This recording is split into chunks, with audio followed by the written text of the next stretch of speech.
Okay, good afternoon everyone. This is a group 2. Then, narito po kami upang talakayin or i-report all about functions and philosophy of arts. Before that, my name is Gerard A. Binamer. And my name is Jandaversky Magdao. I'm John Michael Galvalo. And John Raymond Morales. Unos Claves. JB Talent Fuentes. Next naman si Dennis. Jomar Marinus. And we're here to discuss about the functions and philosophy of arts. But before that, we will be having a simple game, which is what we call judge the book without color. Yeah.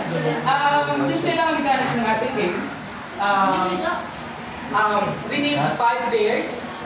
5 pairs ng boys and girls, or pwedeng boys and boys or girls. Tara, sino? And then, each of pairs should choose who is the artist and who is the art. And the artist should describe what kind of art his or her partner. And then, the art should reflect what the artist describe him or her. Kung ano yung pagka-describe ni artist kay art, dapat gawin ni art kung ano yung sinabi ni artist. And kung sino yung makakakumpleto ng game, ay siya ang panalo. So, who wants to volunteer? Try nga muna example po. Sample muna yung describe the word. Para malapit din. Example is, halimbawa, si Gerard.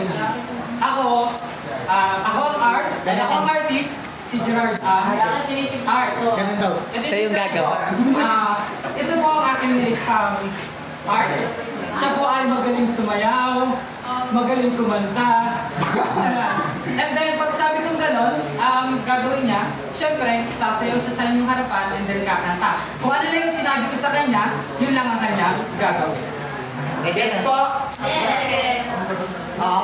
Okay, I need 5 persons. Ako kayo ng 5 pairs po. Pwedeng parehas girl, parehas boy, pwedeng girl and boy. Kami parehas girl.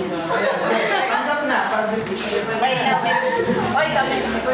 Okay. Ito ang pangalawa.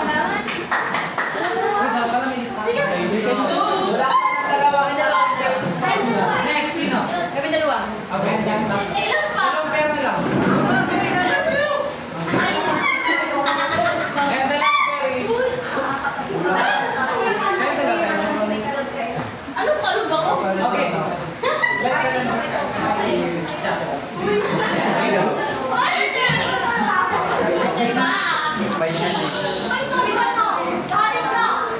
One, two, three, four, five.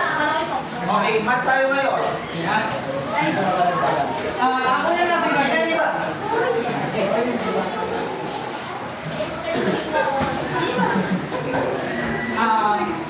The first thing that you need to do is, dahil nga kayo ang artist, paano ma-describe yung art, ititignan niyo siya mula ulo, mukhang pa. Ay, hindi, mula ulo hanggang... Mula ulo hanggang pa. Pili mo nga kung ang art and Okay, dito po ang art, din ang artist.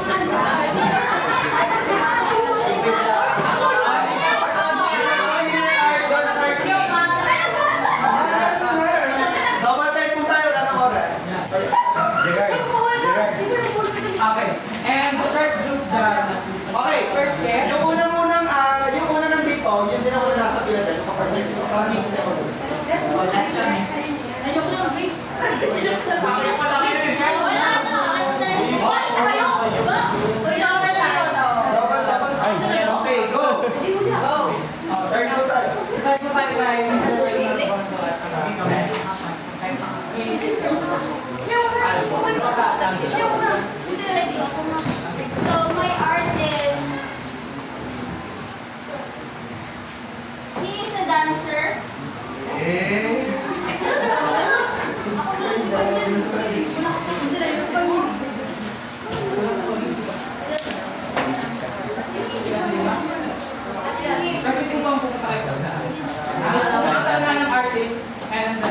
describe ni...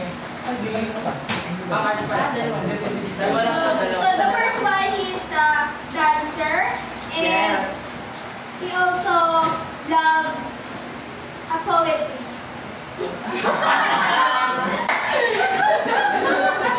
He loves also. The love of my life. For you, my heart cries silently. You are not in the stars, but it feels like you're just a spark. Okay, next group. Next pair. So my art is model.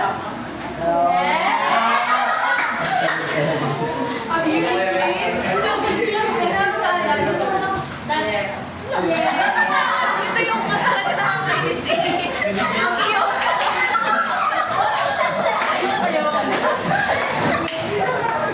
Okay, go like that. So my art is a dancer.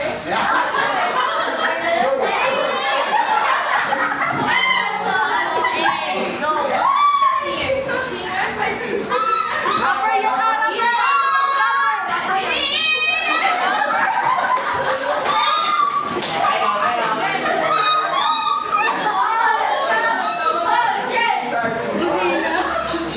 Start. Ito po ang aking art. Ang mga aking art ay pogi. Malaki ang katawan. Magaling kumalaw. Oh, magaling na ba yan? Tinulo ko ganun. 1, 2.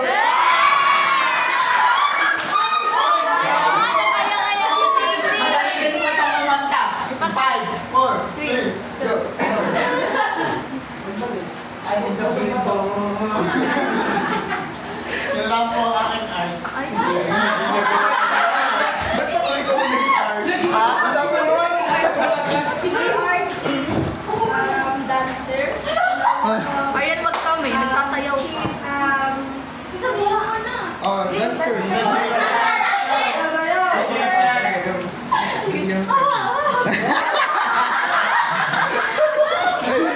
Ano ngayon? Hybrid?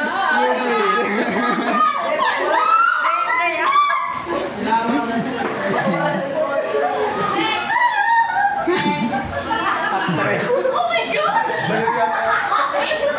Dapat actress. Diba, hindi ka actress si ano? Aryan? Actress?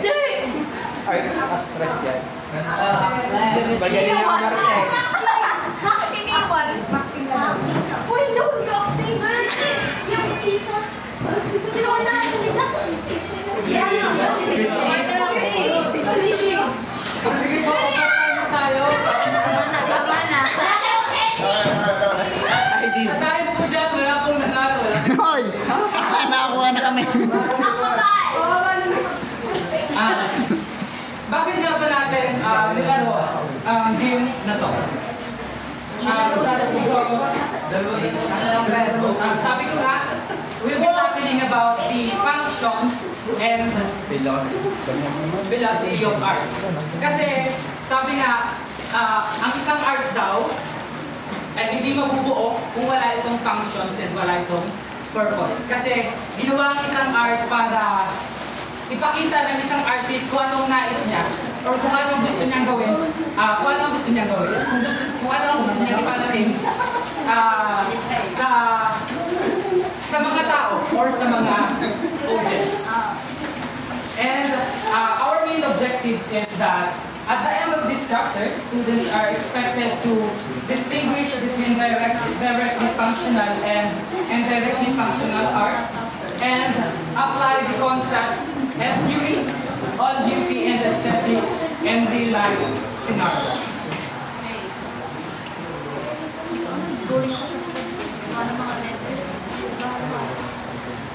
Ayun. Meron dito isang sinabi, si Abby Wellowwood. At ang sabi niya dito, art speaks the soul of its culture. Sa inyong palagay, ano nga bang ibig sabihin ni Abby Wellowwood para dito sa sinabi niya ito, na art speaks the soul of its culture? Anyone? Okay, wait. Just like dahil sa mga nakikita natin art sa paligid natin, paminsan yung art na yun, tumutuloy sa kung anong kultura ang pinapakita ng artist. Ayun, tama. Tama ka niyan sinabi. Dahil, sabi nga dito ni Abby Wellswood, she means that artistic creations, whether painting, sculptures, music, or literature, act as a window into the deepest values, beliefs, experience, and emotions of particular society, essentially revealing the essence or soul of culture through creative expressions.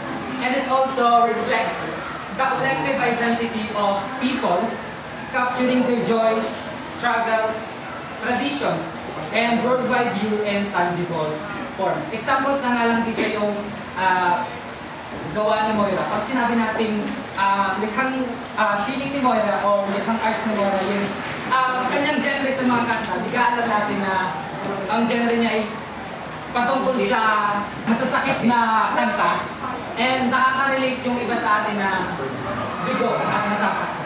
Yes, sir. Ngayon, Valentine's Day. Nakakarinig ka ganyan. Tingnan mo. Patay. May katanungan dito, sinasabi dito na why are there artists? Bakit nga ba mayroong artists? Or better yet, we can propose, why bother doing something that calls an art? Sa palagay nyo, bakit nga ba mayroong artists?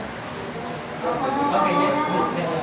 So, merong mga artists kasi doon sa mga artwork na ginagawa nila, they have their own purpose kung bakit nila ginawa yun. It's not just based on their interests, but it also evoke their emotions. Ano yung gusto nilang iparating sa mga tao in terms of different experiences.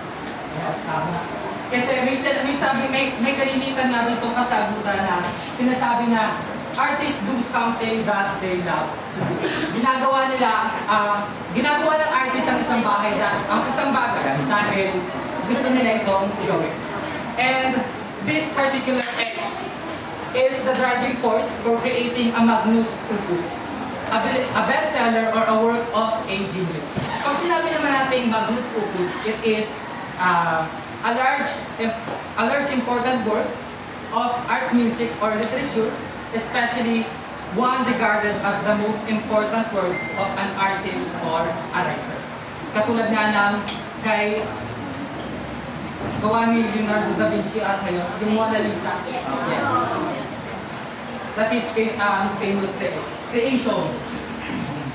Ano yung best? Magnus opus. They will ask for sure they will ask. Master ko na yun, parang Ayan. And by the law, meron ditong dalawang Greek philosopher. And meron silang kanya-kanyang pakahulugan kung ano nga ba ang arts para sa kanila. Ayon kay Plato, sinasabi niya na an artist's work is nothing but a mimesis.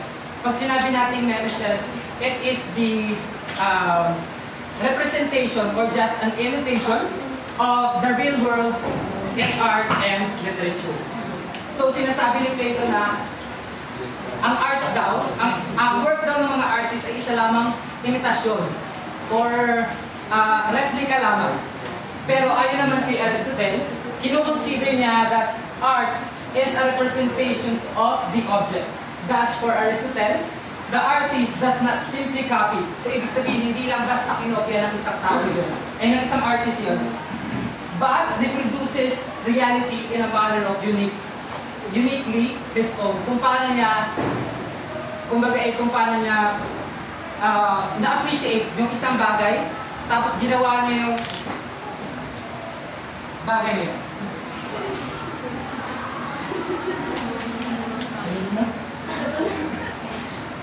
Yan. And may pangatlo pa pala ditong Greek philosopher na kasama sa aming report, which is si Immanuel Kant. And si Immanuel Kant na pala is a German philosopher, has his own take of matter by saying that art is something that is second nature to man. So ano nga bang ibig sabihin kapag sinabi ni Immanuel Kant na art is something that is second nature to man? Anyone? Yes. Art is, when he said that art is second nature to man, he meant by that na art is natural to human. So meaning that creation or creating and appreciating arts is innate and it has it is natural, it comes naturally to human, just like breathing, feeling, thinking. Maraming salamat Ate Jess. And tama po ang kanyang kasagutan at yun na po ang mismong explanation. Ayaw ko naman.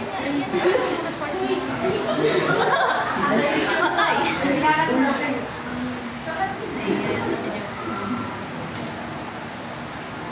Yan. Functions of arts.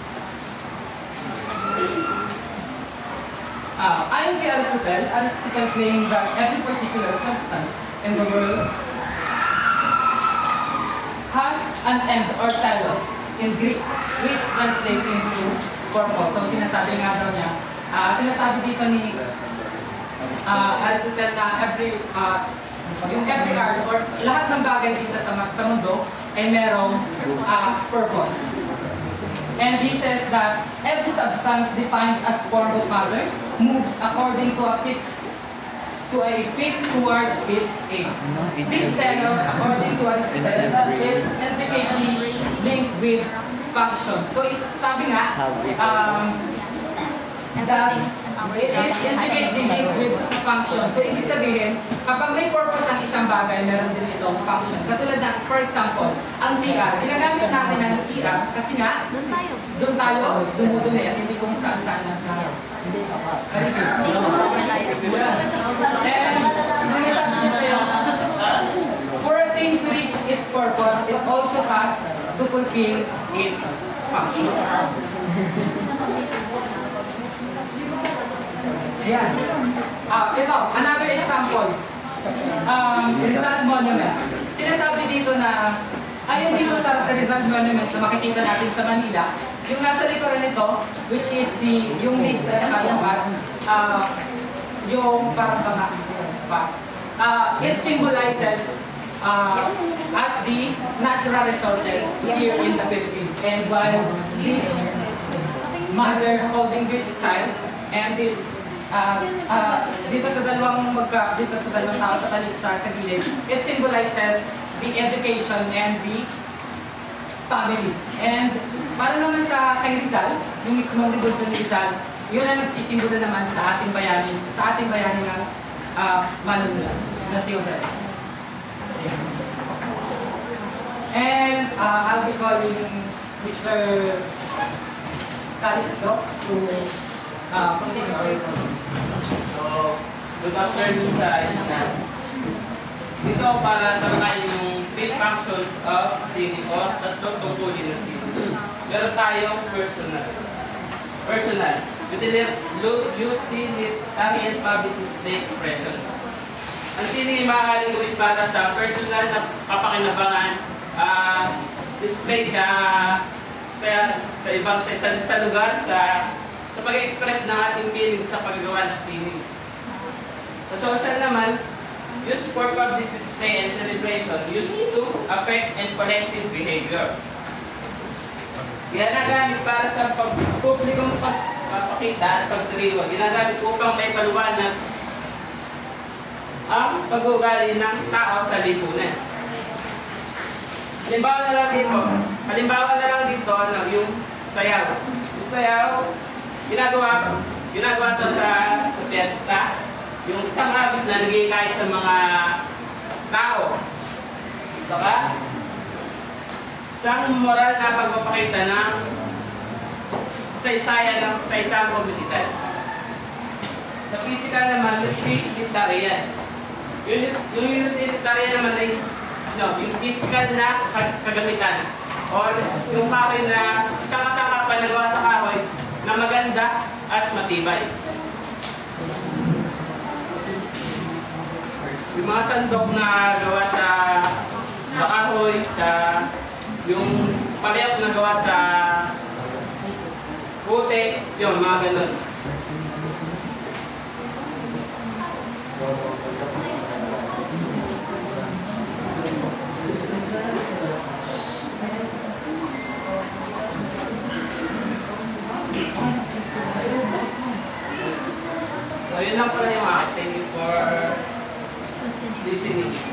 sagot po namin.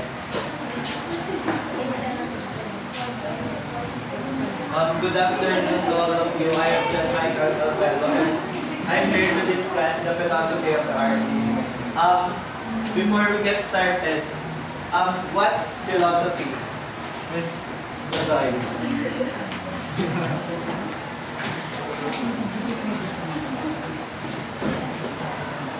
So for me, a philosophy is a theory wherein yung mga bagay ay pinag-uusapan kung paano nabuo at paano naging. Correct. Mr. Ramirez, what is philosophy? Philosophy is coming from the Greek word philo and sophia, which is the philo is love of wisdom. Love and sophia is wisdom. Correct. Kung sino nakakailam sa inyo, kung sinong philosopher ang unang gumamit ng term ng philosophy or love or wisdom? Yes. Correct? Pythagoras.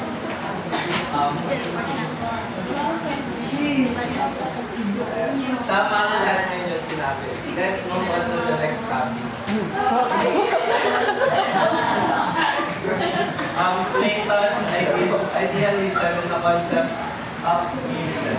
Plato believed in a world of perfect forms or ideas.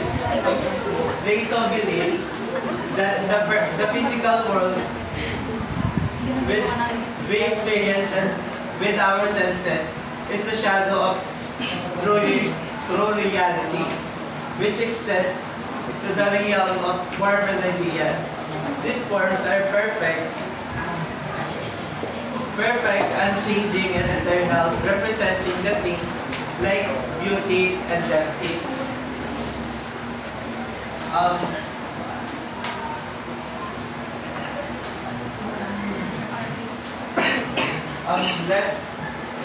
The physical world is a mere shadow of or imitation of this ideal world. Tulad nga yung sinabi ko kanina, the physical world is the shadow of the true reality. Art for Plato is a mimesis. Sino po may alam kung anong ibig sabihin ng mimesis? Nabanggit na siya kanina. Mimesis yan.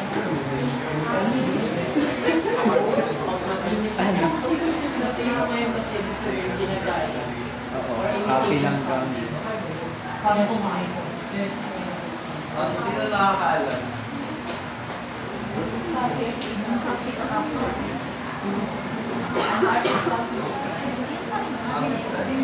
Hindi ko yung kinakapya lang sa makapya. For example, kasi relate natin siya sa discussion ng art. Diba ako, artist ako, gagawa ko ng art. I have these experiences, wanted to share to all of you. Pero hindi ko siya sasabihin. Gagawa ko ng artwork kasi dun ko siya ilalagay. Para ma-realize yung, for example, gagawa ko ng painting. I'm gonna paint my portrait of father. So, iisipin mo, bakit ko siya paint? Maybe that is because I truly love my father. I appreciate my father. I appreciate the hard work of him, di ba? So, yun yung copy of copy. Kung baga, pag magko-convey ka ng emotion, sa ibang way mo lang siya ipapakita. Pero yun pa rin yung essence. That's correct. I'm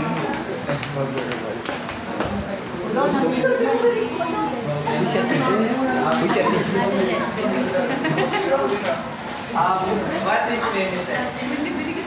Let me explain something. Mimesis is from the Greek word imitation or representation. And in philosophy and art, it refers to the act of painting or copy or representation of something else.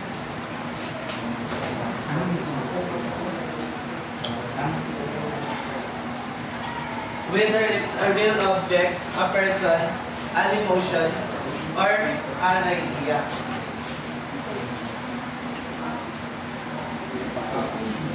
This makes art a copy of a copy.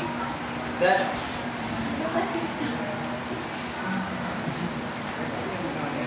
far removed from the true reality. For him, whatever to copies never match the prototype. Kahit ano man yung gawin natin pagaya sa isang bagay, hindi natin mape-perfect yung pinakaginaya natin. Katulad na lang sa pangungopia natin sa ating mga klase. Magagaya natin yung context at nilalaman nung pinopihan natin. Pero hindi natin magagaya yung handwritten at yung mismong itsura nung ginaya natin. Twice removed from the true reality. It means, syempre kapag ang isang bagay ginaya ng isa pang artist at ginaya pa ng isang artist, mapapalayo na yung itsura niya based dun sa pinanggalingan ng isang artwork. In the book War of the Republic, Plato intimates the world of art in the following quote. Who wants to read? Yeah, rescue tayo.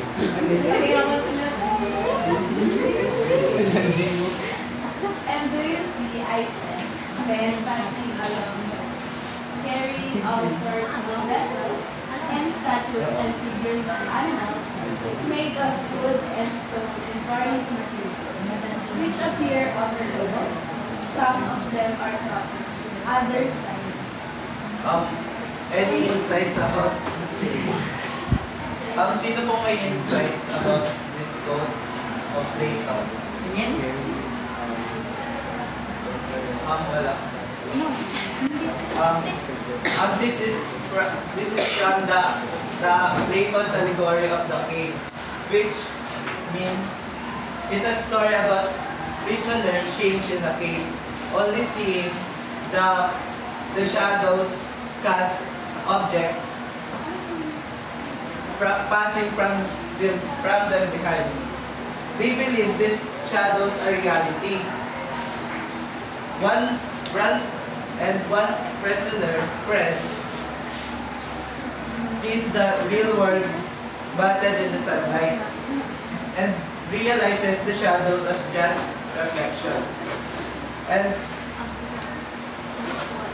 I have pictured this. Sino po makapagbigay ng kahit isang representation ng isang bagay? Yes, ka Maggie. Patingin.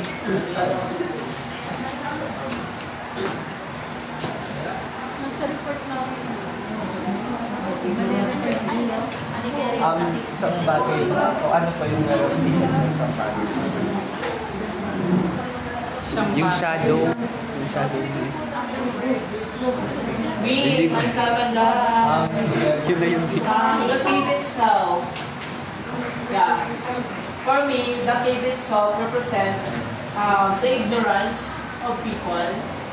Because if we don't get out from that cave, our ignorance could kill us later on. Because if we just believe on what we believe, that is true, and don't seek for an evidence or don't seek for an enlightenment, we will go backwards. Correct.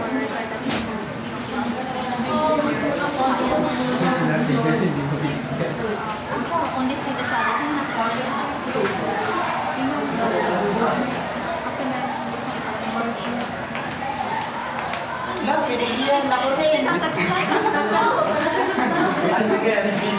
Okay, so from that picture, what I understand is that yung art na tinutukoy dyan is yung shadowing. So that is according to Plato. However, kaya let's connect it to what he said, ignorance, is that yung art na yon na nabubuo from the shadow itself is that some people might think that it was the actual or it was a reality. So kapag, di ba yung iba, it was just a statue, pero para sa iba, tao yun. Kumbaga, nagkakaroon sila ng thought sa isip nila na baka mamaya tao yun, but it wasn't a person. It's just a statue or something na nagre-reflect kasi hindi nga nila nakikita. So parang blindness Correct. Tama naman yung skills. Yan ang tama talaga. Actually, the aim represents the limited world of appearance. We were trapped by our senses. And the prisoners represent humanity, limited understanding due to reliance on our senses. And the shadows represent our everyday perception, which are often misleading. And the objects behind the fires represent to the forms or ideas a perfect essence of things. And the escapee represent the philosophers who seeks the true knowledge.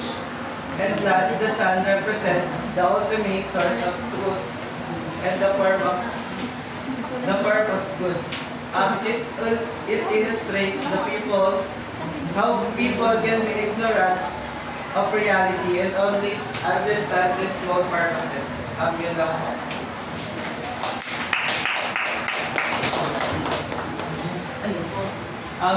May I call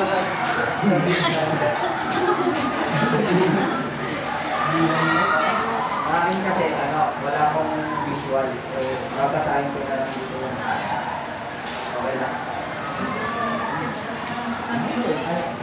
Wala.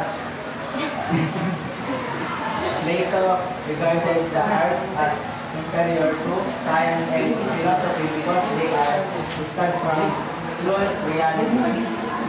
However, he used painting and poetry within the Republic to explore philosophical ideas and highlight the outlet relationship between art and philosophical inquiry. Tinuturing daw ni Plato yung art Nakakita ka pa para culture? sa Book? Doon? tinuturing Nasa iyo pa? ni Plato ang arts na mas mahaba kaysa sa mga philosophy o kaya dahil mas malayo ang agon ng Wala ang sir. Hindi ang sir. mas malayo ang totoong mundo kaysa sa Kasama sa nakaraan. Kumbagay, iba yung art sa nakaraan kaysa sa ngayon. Yung art kasi sa nakaraan is pwedeng sabihin na nasa isip lang, pero ngayon pwede mo siyang ituwid ng nakikita mo lang. Gayon pa man, naghahanap siya ng mga philosophical ideas sa The Republic na pamamagitan ng paggamit ng art at tula. Pwede mo siyang gamitin in poetry para masabi mo siyang art. Para masabi mo siyang art, pwede siyang makita sa isang tula or poetry na iyong ilalahad or iyong ipapakita.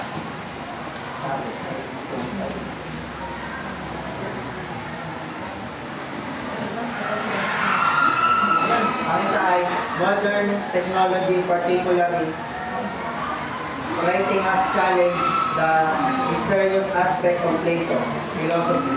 Michael Harris, quoting Harold Innis, suggests that the advent of writing has made the immortal inconclusiveness of Plato's view on art and reality no longer possible.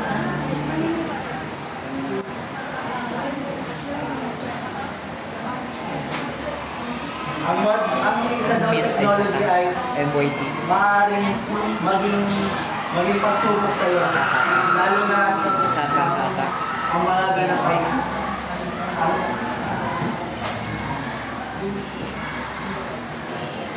ang nasa isip mo ay parang nakakasama sa iba.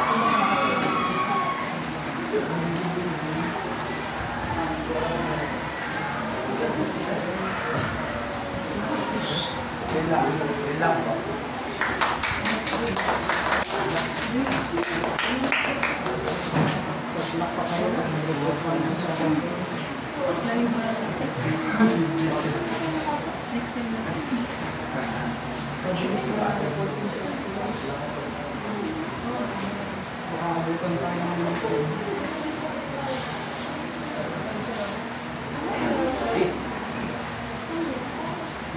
Si Mama. Anong wala nyo din yan? Pwede ba ako mag-gawin ng menu?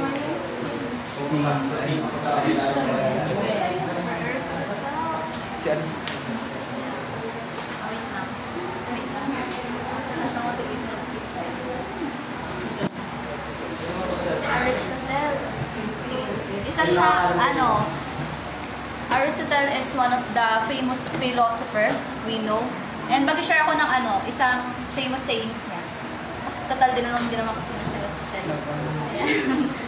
So, for Aristotle, he believes that education is not only focused on intellectual pursuits, such as mathematics, science, and philosophy, but also on the development of character, virtues, and emotional intelligence. So, i-relate natin yung lesson na yun sa aanhin mo yung talino kung wala ka namang respeto. Yan. So, yun yung So, nandiyan na din naman kayo sa una. Pwede magbigay kayo ng example lang. Kung ano yung gusto niyang iparating doon. Kahit yung example lang. Example niya lang, aanhin yung talino kung walang respeto. Yan. Para ma-express sa sarili. Kung paano nyo ilalagay nyo yung talina, hindi yung mga pag-iisip mo. Isipin nyo kung dapat pa kayo respect sa respect. Exactly. Kumbaga parang sa professions lang. Kung hindi ka mag-a-act sa professions na kung ano ka, halimbawa, isang engineer, tapos ang kausap mo lang isang construction worker. Kung hindi ka mag-a-act bilang isang engineer o bilang isang professional, kung yung ugali mo ay, kumbaga, ibabalasa-basin mo lang din yung construction worker, di, ano pang pinagkaiba mo dun sa sinasabi ka ni Mr. Rizal na ang hindi pagmahal sa sarili nila ay higit pa sa hayop at malansa ng isla. Kumbaga parang kumbaga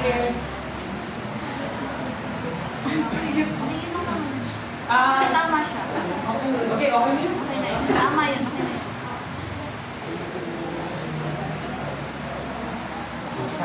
May additional lang ako dun sa sinabi niya. Yung tinanong niya kasi.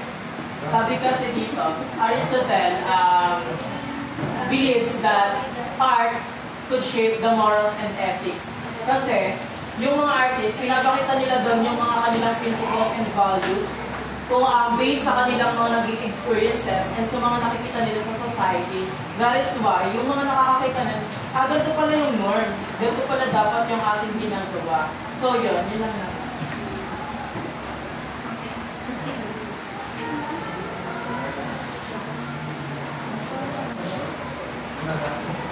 Sino gusto mo magsasagot?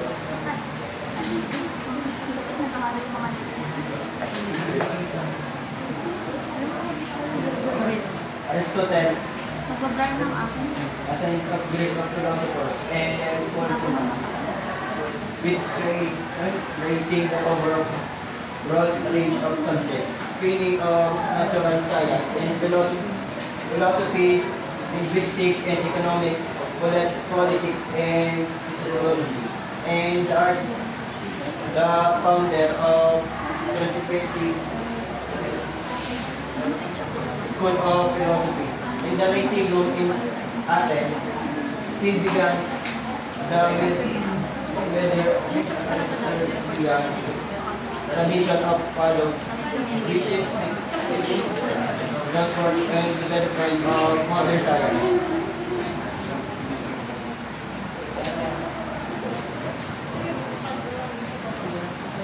In his poetics, he goes to extend particularly to consider his effect in the reader. First for one peoples. Literally, provision of one's Ataris is called the process of releasing and thereby relieving and the shape from strong of pressure to motion. In Tagalog, literal na paglilinis ng emosyon ng isang tao. Nandito na din naman.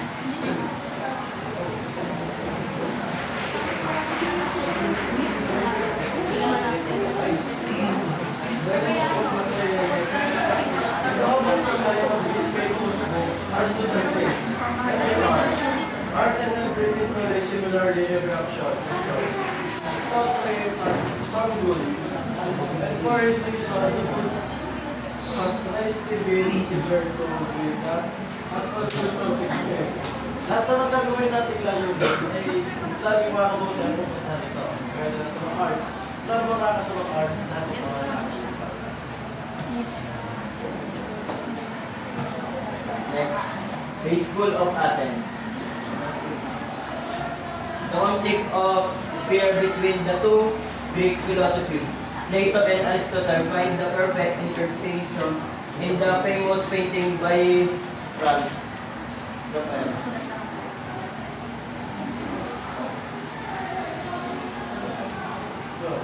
The School of Athens is a fresco by Italian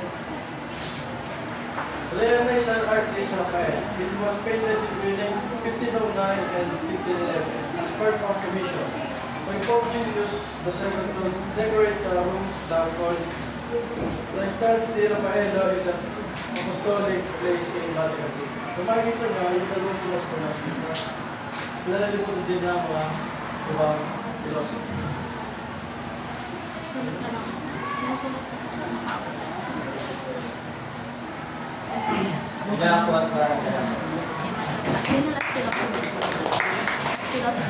Okay, ngayon naman tatakot tayo sa philosopher na si Immanuel Kant.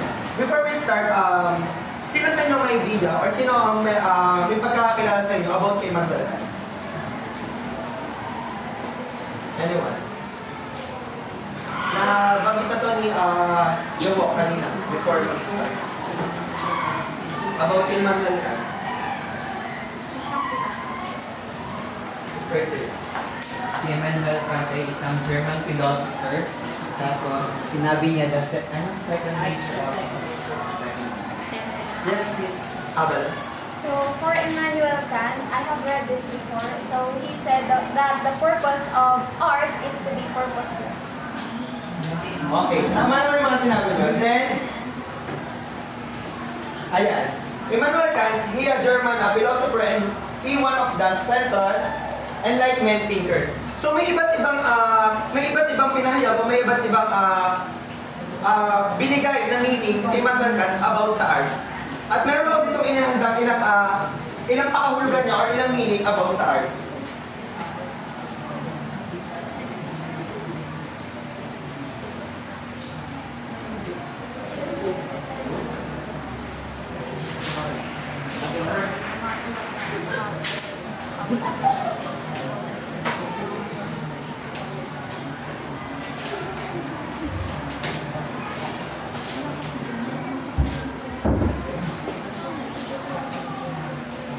Okay, ang unang sinabi or ang unang pakahulugan ni Immanuel Kant about sa arts, Kant believes that art represents a unique mode of expression serving as means to convey emotions and ideas while affording pleasure to its viewers.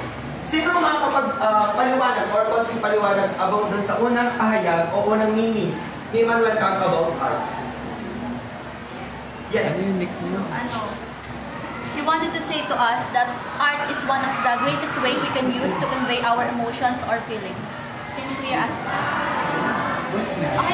Okay. Tama yung sinabi ni Miss Rhea. Dagdag ko lang dito, parang pinapahayag dito ni Immanuel Kant, inisip ni Immanuel Kant ang sining isang espesyal na instrumento upang maipahayag or upang mailapat natin ang ating iba't ibang damdamin.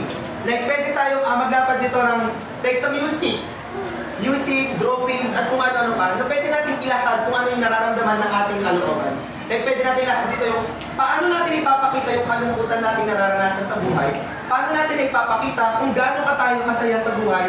At paano natin mapapakita na okay yung buhay na nararanasan ngayon natin? Is all about arts. Pwede natin siyang ilahad gamit ang arts. So next, meron pang meaning si Immanuel Kant about arts. A kind of representation that is purposive in itself and go without an end, nevertheless promotes the cultivation of mental powers for sociable communication. Sino po ang pwede makapagbigay ng konting idea about sa pangalawang sinabi ni Immanuel Kant about arts? Pangalawang pakahulugan. Miss Bea, meron ka bang idea or ano yung para sa'yo na itindihan mo doon sa pangalawang sinabi ni Immanuel Kant? Sino po? Okay, Mr. Wu. A kind of representation that is purposive in itself. So it means that art is a creation. So technically, it has a purpose, right? Because everything and that happens, everything that has been done has a purpose, has a sole purpose. Though without an end, nevertheless, so minsan nga daw, wala masyado, like for example, ginawa mo lang siya for pleasure or as libangan. So, ibig sabihin, hindi ganun ka yung function niya. Wala siyang masyadong function. Pero, napupuno pa rin daw doon yung tinatawag na cultivation of the mental power. So, na-exercise pa rin doon yung tinatawag nating skills. Kasi, sa arts, gumagamit tayo ng mga different techniques, di ba? So, na-apply pa rin natin yung mga skills natin tungkol doon na connected sa arts. Okay, salamat Mr. Wilmer. Tama yung sinabi niya. Tama yung sinabi ni Mr. Wilmer. Then, kumbaga, sa madaling salita, sa pangalawang sinabi ni Immanuel Kant, may isang representasyon na layunin ang isang art. Sabi nga ni Mr. Wilmer, pwede nating para hindi makupas or hindi mawala yung ating mga skills. Yun yung ginagamit natin upang makipag-ugnayan sa iba gamit ang arts. Yun yung layunin ng isang arts. Gets pa? Next po.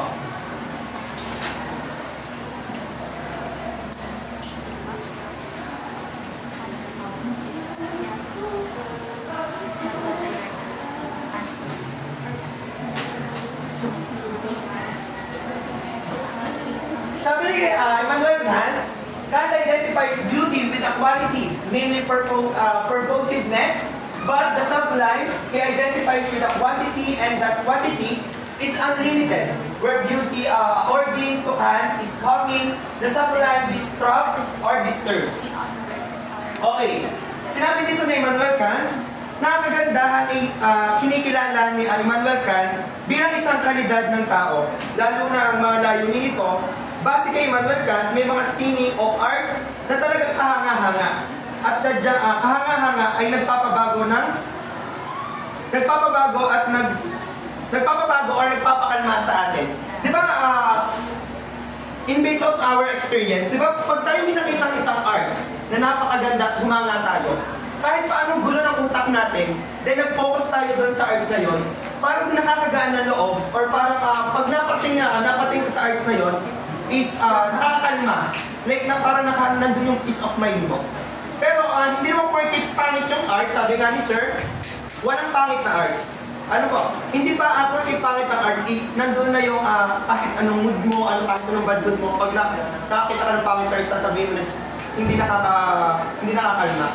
Hindi naman yung pinopoint ni Immanuel Kant. Ang pinopoint dito ni Immanuel Kant, pag tayo nakakita ng iba't ibang kahangahangang art, isa yon sa nagiging dahilan upang tayo ay mawala yung maiyamutin natin, maging kalma tayo. Then, meron sinabi si Immanuel Kant.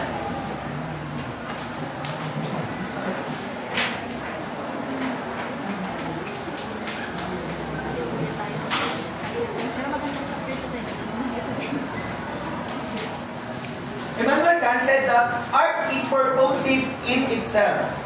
He laid the groundwork for subsequent writers to reword this into art for art's sake. Ayun. Pag sinabing art for art's sake, ano yung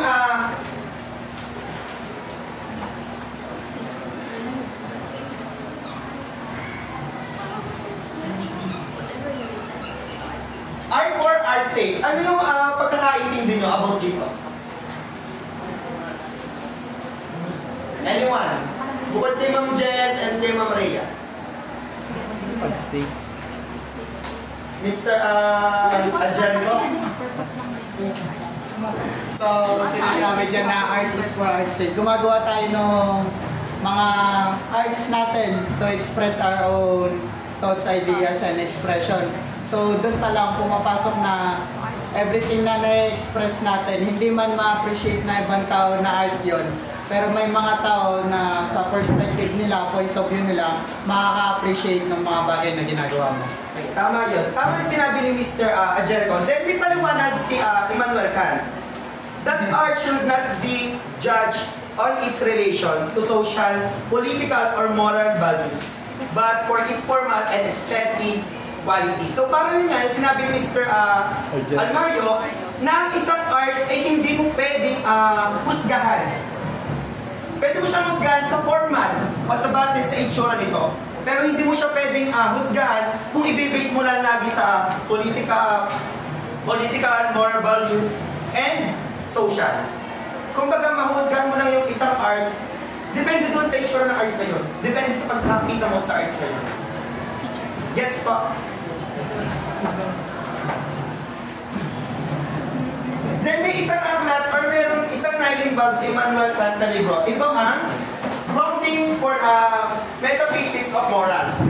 Sinasabi nito na is the first of Immanuel Kant's major works on moral philosophy and the first of this trilogy of major works on ethics alongside the critique of practical reason and the metaphysics of morals. Morals remains one of the most influential in the field. Okay, dito sa libro ko, or dito sa nilathala ni Immanuel Kant, is meron din siyang binigyan na paliwanag about dito.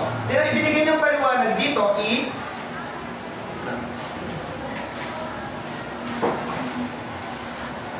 sinabi dito ni Immanuel Kant, clarity suggests that for one to be successful in any career, he or she must have some focus. Sino po yung makakapagpaliwanag? Ulitin ko. Clarity can suggest that for one to be successful in any career, he or she must have some focus on everything.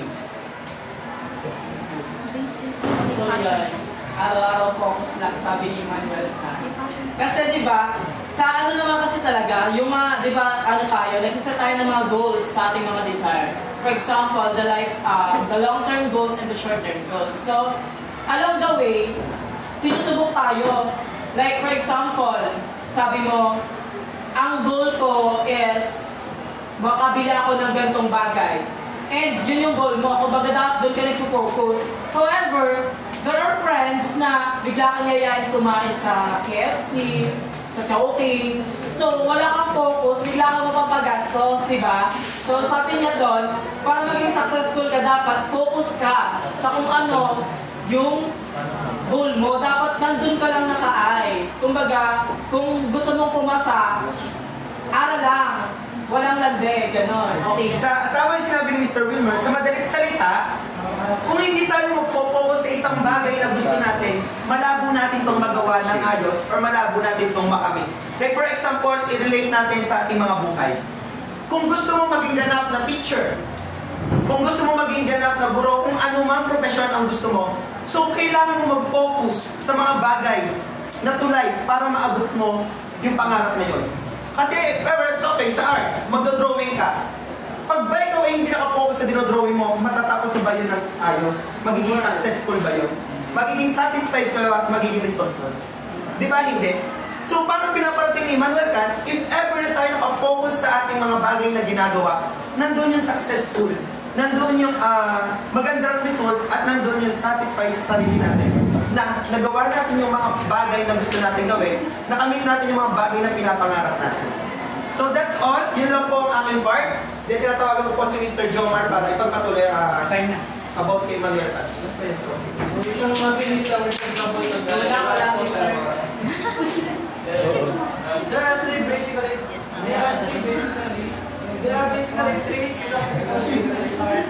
Namely, number one is integrity. Integrity refers to faithfulness to one's principles, proportion, or balance, consistency, the elements and regions, or clarity has something to do with the meaning or impact upon the observer. And yung pangalawa naman is proportion and consonance. Nasabi ko na, the principle of art that refers to relative size and the principle of arts differ from the elements of arts. So, number 3 naman is radiance and clarity. The idea of clarity is based upon the principle that the individual from rendering of each object does not leave the viewer puzzling about its identity. So, the next is when a person acts with integrity, the person acts with integrity is action adheres to his values or principles. Para sa inyo, ano sa inyong pagkakaintindi nyo sa sabi ko? When a person acts with integrity, his action adheres to his values or principles. I'm sorry. That when a person acts with integrity, his actions adhere to his values or principles. So, pinakasimple nito is yung, for example, may teacher tayo. Then, sabi niya, ay hindi ako dadating kaagad kasi na-traffic lang ako. Pakibasa ng ganitong topic.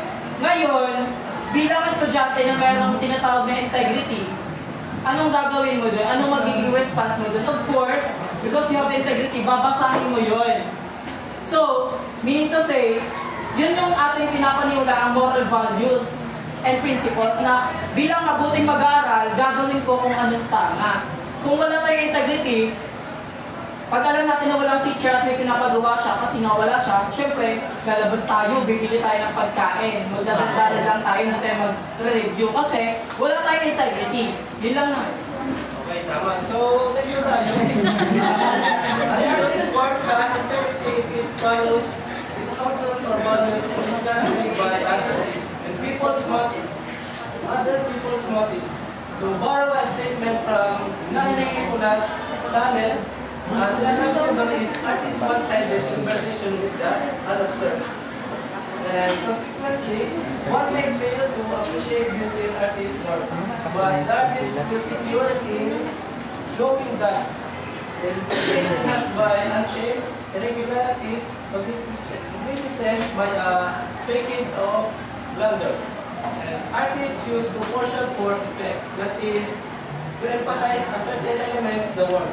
For instance, an artist could enlarge a person's head and minimize his body in a piece of glory to drive home a particular knowledge. It is up to the observer, of course, to interpret it. The third element, radiance or clarity, is what the term says it is. When a viewer looks at an artwork, for instance, his attention is caught by the object immediately as it is eyes to view. The attraction is instant due to the fact that the artwork excludes radiance as the line from a song. Suggests or can't take my eyes off you. To sum it all, art is really part and parcel of being human.